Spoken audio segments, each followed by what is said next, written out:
Everyone আসসালামু আলাইকুম। Which SIM is best in Malaysia, অর্থাৎ মালয়েশিয়াতে কোন সিম ভালো বা মালয়েশিয়া থেকে কোন সিম কিনবো, এই দুয়াশাটা আমাদের অনেকে মনে কাজ করে। বিকজ যারা নতুন মালয়েশিয়াতে আসে তারা সচরাচর জানে না যে আসলে কোন সিমটা মালয়েশিয়ার জন্য বেটার হবে। তাই অনেকেই দেখা গেছে মিস্টেক করে প্রথমে একটা সিম কিনে ফেলে, আর সেই সিম কিনে পরে একটা ধরা খায়। মালয়েশিয়ান সিম নিয়ে আমি আমার পুরো একটা প্লেলিস্ট তৈরি করছি, সেখানে আমি অনেক ডিটেলসে আলোচনা করছি। তো আজকের এই ভিডিওটি জানাবো যে মালয়েশিয়া থেকে কোন সিম কিনবো বা কোন সিম আমার জন্য বেটার হবে। সো এক্ষেত্রে সবার প্রথমে আমি বলে দিতে চাই, মালয়েশিয়া থেকে আপনি যেই সিমই কিনুন না কেন, আপনার সব কিনতে হবে রেগুলার সিম। যেহেতু মালয়েশিয়াতে রয়েছে regular sim and net sim. Net sim মালয়েশিয়াতে যে সিম গুলো চলে, অর্থাৎ Digi, U Mobile, Celcom, Hotlink, Unifi, ONEXOX, Tune Talk, Yes sim card, সেই সব সিমের ক্ষেত্রে আপনি কিনবেন রেগুলার সিম। রেগুলার সিম অর্থাৎ যেটা আপনি 2 মাস 3 মাস চালাতে পারবেন একবার রিচার্জ করে। যদি আপনি নেট সিম কিনেন তাহলে আপনি সেটা 1 মাসই চালাতে হবে, অর্থাৎ সেটাতে আপনাকে জাস্ট নেট দিবে, আপনার পাসপোর্ট লাগবে না, আপনার কোনো ডিটেলস লাগবে না, আপনি টাকা দিবেন তারা সিম দিয়ে দেবে, যেটাকে বলা হয় নেট সিম, যার ভিতরে ডাটা থাকবে 1 মাস ব্যাপী।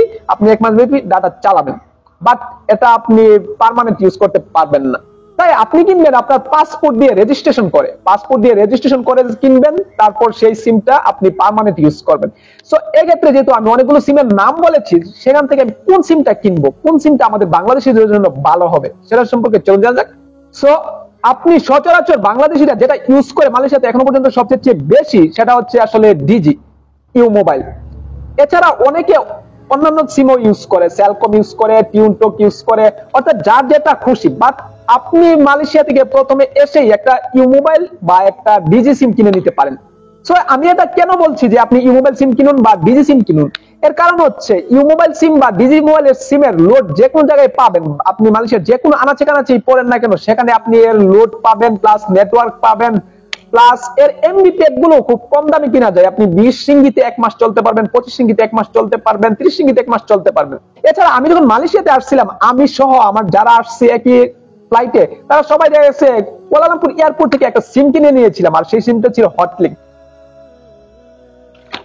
তো সেই সিমটা কেনার পর সেই সিমটা কি নিয়ে আসলাম, তারপর সেটার এমবি প্যাক দেখা গেছে অনেক হাই লেভেল, প্লাস প্রতি মাসে সেটাতে রিচার্জ করতে হয়েছে। 1 মাস 2 মাস রিচার্জ করিনি, যার কারণে সিমের নেটওয়ার্ক চলে গেছে। তো এই ক্ষেত্রে আমার প্রথম দিকে আসেই আমার এই টাকাটা আসলে চলে গেল, লস হয়ে গেল। তো প্রথম দিকে টাকার মূল্য অনেক বেশি লাগে। তাই মালয়েশিয়াতে এসে সবার প্রথমে আমি সাজেস্ট করবো আপনি ডিজি সিম কিনেন বা ইউ মোবাইল সিম কিনেন, বা স্ট্যান্ডার্ডে আপনি সেলকম সিম কিনতে পারবেন। বাট ফার্স্ট চয়েসে আপনি ডিজি বা ইউ মোবাইল সাজেস্ট করবো। আই হোপ আমার এই অল্প ইনফরমেশন যদি আপনার কাছে কোনো ইনফরমেটিভ মূলক বা আপনার কোনো উপকারে আসে, আপনি আমার চ্যানেলের পাশেই থাকবেন। That's it, and I hope আমি যা বুঝাতে চেয়েছি সবাই বুঝতে পারছেন ইনশাআল্লাহ। That's it, thanks for watching, আল্লাহ হাফেজ।